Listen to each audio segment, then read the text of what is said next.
Tudo bem, gente. Obrigada aí novamente pelo convite. Eu separei aqui alguns slides para a gente introduzir o tema de propósito. Antes de começar, eu quero me apresentar, né? Sou diretora de RH do Grupo Saint-Gobain, especificamente de uma unidade de negócio chamada Telhanorte Tumeleiro. O Grupo Saint-Gobain é um grupo de mais de 350 anos de história, com foco na habitação sustentável, e está no Brasil há mais de 80 anos. Ela tem, né, como valor, né, projeta, fabrica e distribui materiais de construção de alta performance pelo mundo. Tem uma presença global, né, um grupo global francês, está presente em 68 países, tem 8 centros de pesquisas, 171 mil funcionários ao redor do mundo, 48% das vendas é distribuição de materiais de construção, trabalha basicamente no segmento varejo, e 28% das vendas vem da produção de materiais para construção, e 24% de vidros e materiais de alta performance. Esse é o Grupo Saint-Gobain. Para falar de propósito, o grupo, recentemente, porque é um grupo de muitos anos, mais de 350 anos, que surgiu lá na França, fabricando vidros, no Palácio de Versalhes, a história é bem interessante, ele teve a necessidade de reconstruir um propósito que fizesse sentido e liga a todos os negócios do grupo. Esse é o novo propósito do Grupo Saint-Gobain, Making the World a Better Home, que é fazer do mundo uma casa ou um lar melhor. É um propósito que liga todos os negócios do grupo, seja indústrias de materiais de construção, plásticos, cerâmicas, vidros, canalização e também o varejo onde a gente atua. Ele define o caminho para o nosso futuro, a gente quer sempre fazer materiais que tornem esse mundo melhor, reflete quem todos nós somos no mundo inteiro, é um chamado à ação e é sustentado por valores que nos guiam. Os 3 aspectos que tornam o grupo único de forma global é sempre o valor do cuidado, o cuidado tanto com as pessoas quanto com tudo que a gente fabrica e vende, os espaços onde a vida acontece, nada mais agora, né, que a casa se tornou um novo centro das pessoas estarem reunidas, então tudo que a gente faz e fabrica onde a vida acontece, que são nas nossas casas, nos nossos lares, e os materiais que a gente produz e fabrica sempre com o olhar da sustentabilidade. Esse é o propósito do Grupo Saint-Gobain. E esse propósito traz para a gente, como uma unidade de negócios do grupo, né, a nossa empresa, que eu represento aqui como diretora de RH, é a Telhanorte Tumeleiro, que ela é conhecida pelas essas bandeiras. A gente tem hoje 73 lojas no Brasil, 4 centros de distribuição, em torno de 4 mil funcionários, um e-commerce, um televendas e um canal empresa. E esse propósito da Saint-Gobain inspirou para que a gente pudesse reconstruir um propósito dessas nossas marcas, dessas nossas bandeiras aqui no Brasil. Então, fizemos um trabalho em 2018 para entender a nossa razão de existir como marca e o nosso grande papel no mundo. Então, a gente utilizou algumas premissas para essa construção, que foi aterrissar o bem-estar para o varejo no Brasil, ser um grande guarda-chuva para essas bandeiras, né, Telhanorte e Tumeleiro, atender a nossa visão de futuro, que é a solução completa para os nossos clientes, estar alinhado com os novos valores da empresa e do grupo e endereçar uma questão de tensão dessa categoria. E aí a gente chegou a uma conclusão que o grande ponto de tensão para construir o nosso propósito é o que nós nos propomos a resolver. A gente sabe que a casa é um sonho, mas para chegar a um sonho, a gente tem que, normalmente, ou comprar ou fazer reforma, e essa obra se torna um grande pesadelo. Tem pessoas que adoram fazer obras, mas a gente sabe o quão é difícil, né, passar por uma reforma e por uma obra. E por ser, né, considerado um pesadelo, entre aspas, a gente definiu o nosso propósito de ser um facilitador dessa obra para aumentar o prazer de sonhar, construir e curtir a casa. Esse é o nosso propósito das duas bandeiras, Telha Norte e Tumeleiro, aqui no Brasil. E é um propósito super desafiador, mas que nos guiam e fazem a gente acordar todos os dias, todos os 4.000 funcionários, a entender por que a gente existe e para que a gente existe, né, como empresa. É facilitar essa obra, é tornar conveniente, acessível e fácil essa obra que é considerada por muitos um pesadelo. Tá? Esse é o nosso propósito.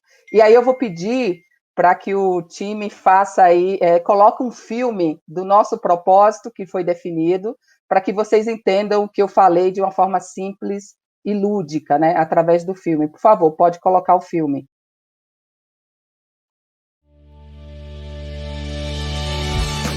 O lar dos seus sonhos é uma construção diária.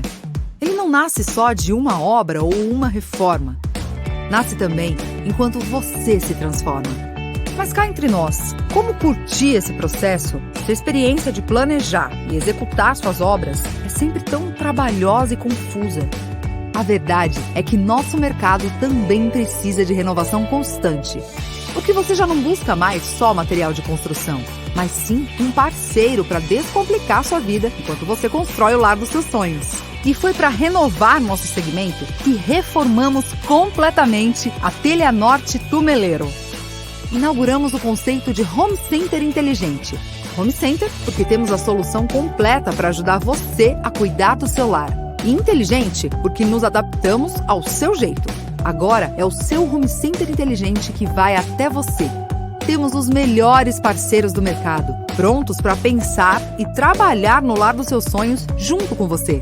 Procurando um profissional para finalizar seu projeto? Aqui tem. Serviços de instalação? Tem também. Aluguel de ferramentas? Nunca foi tão fácil. Tudo isso com um atendimento inteligente e eficiente. E se você queria ter seu home center por perto, é para já. A Telha Norte Tumeleiro fica logo ali na esquina. Entre o açougue e a papelaria. Com soluções inteligentes para você manter sua casa funcionando. Mas se ainda tá difícil passar por aqui, tá na mão. Ou melhor, tá no nosso app e no nosso site. Então fica combinado. Quando precisar de ajuda para renovar o seu lar, pode deixar que seu home center inteligente resolve a sua vida. Telha Norte Tumeleiro. Gente, obrigada. E esse era o filme do nosso brand video aí, do nosso propósito. Espero que tenham gostado do vídeo. E é essa introdução do tema para a gente debater agora com os nossos outros colegas. Fantástico. Muito obrigado, Lilian. Muito obrigado. Agora eu vou chamar os demais painelistas.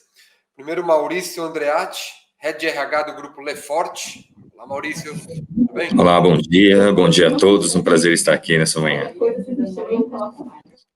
Um prazer. E também o Christian Cetera, diretor-geral de RH na General Motors. Como vai, Christian? Bom dia a todos, como vocês estão? Um prazer estar aqui com vocês. Muito prazer, bem-vindos. Vamos lá.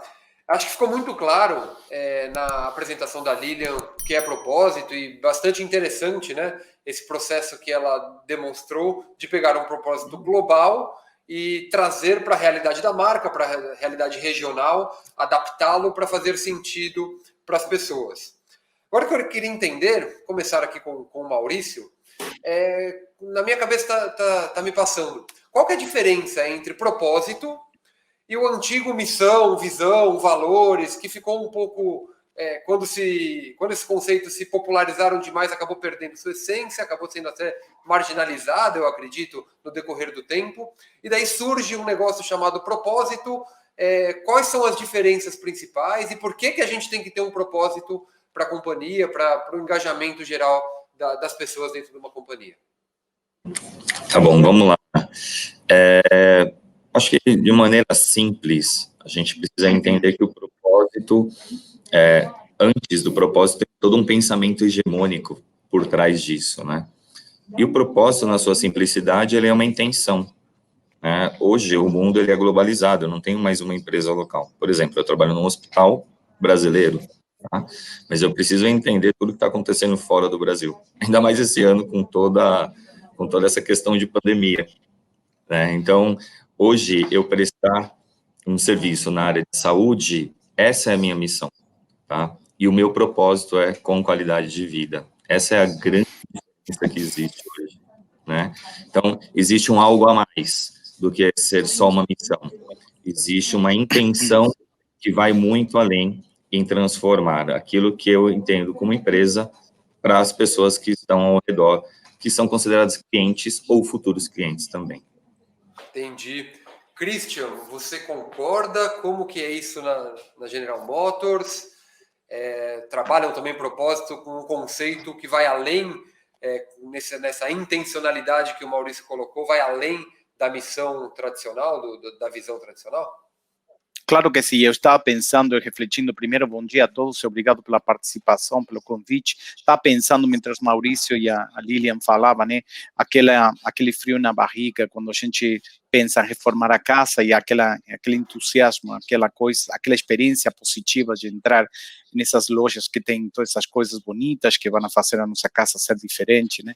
E eu penso, tanto no caso da Lilian como no caso do Maurício, quando você vê clientes que estão nessa realidade e que vão para as lojas a comprar com saúde, né, ou sabendo que tem um sistema de saúde que está apoiando eles, precisam de mobilidade, precisam de carregar esses equipamentos em carros, né, ou em caminhonetes que sejam, e que ajudem eles, obviamente, a transportar esses equipos, essas ferramentas, esses materiais para suas casas. Aí onde entra a General Motors, né? Aí onde entramos nós. Veja como tudo vai circulando. Nosso propósito é um propósito muito transcendente, aliás, além da marca, além do produto, além das questões que têm a ver com o que significa ter um carro no terno. A nossa companhia tem um propósito muito transcendente, né? Pensem que nós somos uma empresa que tem mais de 100 anos em Sudamérica, mais de 95 anos no Brasil, que basicamente ajudou e esteve sempre presente no desenvolvimento econômico e industrial dos países mais importantes de Sudamérica, né? E globalmente uma companhia icônica em termos do que significa, antigamente, o automotivo, hoje falamos de mobilidade, né?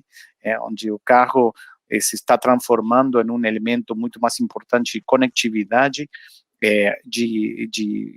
um elemento de conexão entre pessoas que simplesmente é um ativo fixo, né? Um elemento fixo. Muito interessante isso. Perfeito, perfeito. Eu estava pensando aqui, enquanto vocês falavam, a gente também tem um propósito aqui na live, né? Obviamente, a gente vem revisitando ele de tempo em tempo. E o Alex, na introdução do evento lá, disse esse propósito lá no começo, né? Na verdade, a gente tem o sonho de transformar a educação, a gente acredita que as pessoas precisam ser felizes e aproveitarem cada momento da vida, incluindo quando decidir estudar. Tem que ser um ponto agradável e satisfatório e não uma coisa ruim. E a gente parte desse propósito, dessa intenção maior. Agora eu queria colocar um pouco das dificuldades que a gente tem de implementar onde o propósito toca com cultura e onde o RH entra de uma maneira muito decisiva e importante, né? Porque quando eu falo em transformar a educação para o professor ou para a linha de frente, eu tenho uma comunicação mais simples e as pessoas tendem a aderir ao propósito de uma maneira mais fácil do que back-office, do que pessoas que estão mais distantes do meu cliente na minha ocasião, no meu caso. Então eu queria saber da Lilian, como é isso lá? Como é que eu faço para engajar as pessoas neste propósito, para que o propósito das pessoas se alinhe ao propósito da companhia, principalmente em cargos, em funções que estão distantes do consumidor? Porque quando eu falo em facilitar a obra, para quem está lá na loja, eu acredito que tem uma facilidade maior de entender o conceito na profundidade que ele precisa do que quem está mais distante da linha de frente. Como é que vocês vivenciam isso lá? Sim, Rafael, é uma jornada, né? Mas de forma muito simples e didática, eu falo para você o seguinte. Oi? O que eu falo para você é o seguinte, né? Nós, na definição do propósito, a gente resgatou a essência da nossa empresa ouvindo os nossos colaboradores. né, pessoas que estão todos os dias, sejam nas lojas, sejam nos centros de distribuição ou nas próprias áreas administrativas. Ouvindo os funcionários, entendendo a razão de existir da empresa, foi quando a gente definiu esse propósito de facilitar a obra. E facilitar a obra, para a gente, é mais do que as pessoas que estão nas lojas vendendo os nossos produtos e serviços todos os dias. Facilitar a obra, quando a gente fala facilitar a obra para as áreas administrativas, é que no meu departamento ou na minha área de atuação, eu preciso facilitar os processos, as organizações, os métodos, para facilitar a vida de quem vai atender o cliente nas lojas. Esse é o grande propósito das áreas administrativas. Facilitar e sempre pensar em inovação, desburocracia, organização, métodos, melhorias contínuas, para que a gente consiga entregar algo tangível, simples, para quem está na loja, consiga atender o cliente de uma forma mais eficiente e eficaz. Esse é o nosso trabalho. E como que a gente faz esse match, né? Esse é o grande pulo do gato aí, né, do propósito. Quando a empresa define um propósito e ele está muito claro e consistente, fica até mais fácil a gente conseguir atrair talentos e conversar com pessoas que queiram entrar na nossa empresa, porque isso está muito claro, está muito inspirador, já está muito definido. Ora, se eu converso com um executivo que eu falo, qual é o propósito da empresa? Facilitar a obra, e eu tenho essa missão, né, esse propósito pessoal de querer contribuir para esse propósito, estou a fim de fazer isso, fica até fácil a gente dar esse match entre o propósito pessoal das pessoas com o propósito pessoal da empresa. Então, é um trabalho que a gente vem construindo já há mais de 2 anos, aí nessa redefinição de propósito, desses novos valores, para que a gente consiga alinhar, né, o propósito da organização ao propósito dos nossos colaboradores. Muito legal, legal. Maurício, como é que vocês fazem lá para engajar, sei lá, um departamento de glosas médicas, um departamento bem administrativo no propósito corporativo? Essa pergunta é bem interessante, né? Porque quando a gente pensa num hospital, são mundos completamente diferentes, né? A área administrativa, que apoia toda a operação de um hospital, e a própria operação do hospital que está no dia a dia. O básico e simples é fazer com que as pessoas entendam as necessidades, né? Colocar essas pessoas, talvez, para fazer um tour dentro de um hospital e entender quais são as grandes dificuldades, né? O hospital ele é bem complexo, né? Desde a chegada de uma pessoa até a saída dela, porque ela tem uma dor, literalmente, né? Então, a gente precisa fazer com que as pessoas entendam das necessidades que existem na operação. E isso, a melhor maneira hoje, é fazer com que elas vivenciem isso na prática, tá? Além disso, para nós, que adiciona talvez essa complexidade, tem o fator da saúde mental, né? Porque quando você cuida da saúde do outro, você acaba sendo impactado com isso, né? E isso também interfere no departamento de glosas, num departamento de tecnologia, num departamento de recursos humanos, porque a gente vê isso diariamente nas pessoas. Então, hoje a melhor maneira de engajar é fazer com que essas pessoas vivenciem diariamente essa dor, entre aspas, da área operacional. Fábio? O duro é como, né, Maurício? Porque imagino a complexidade que realmente, que nós todos já fomos clientes de hospital, e se você ficar tentando entender os processos internos, é uma complexidade tamanha, né? E como que você engaja uma quantidade enorme de pessoas dentro de um propósito que, por mais simples que seja, é uma mudança, pode envolver uma mudança cultural bastante desafiadora, né? Christian, de maneira concreta... desculpa, Maurício, você... Não, tá legal. Christian, de maneira concreta, como é que a gente engaja? É cartaz na fábrica? É show de lançamento? Como é que a gente faz de maneira concreta para engajar as pessoas no propósito? Em princípio, dois pontos importantes. Em princípio, o propósito, no caso da nossa companhia, é um propósito totalmente desafiador. nós temos o objetivo de ter 0 emissões, zero acidentes e 0 congestionamento. Então, olha só, como que na empresa que faz carros se propõe fazer algo que tem a ver com algo que é totalmente desafiador em termos do produto que faz. E segundo, quando você tem esses propósitos tão claramente definidos e tão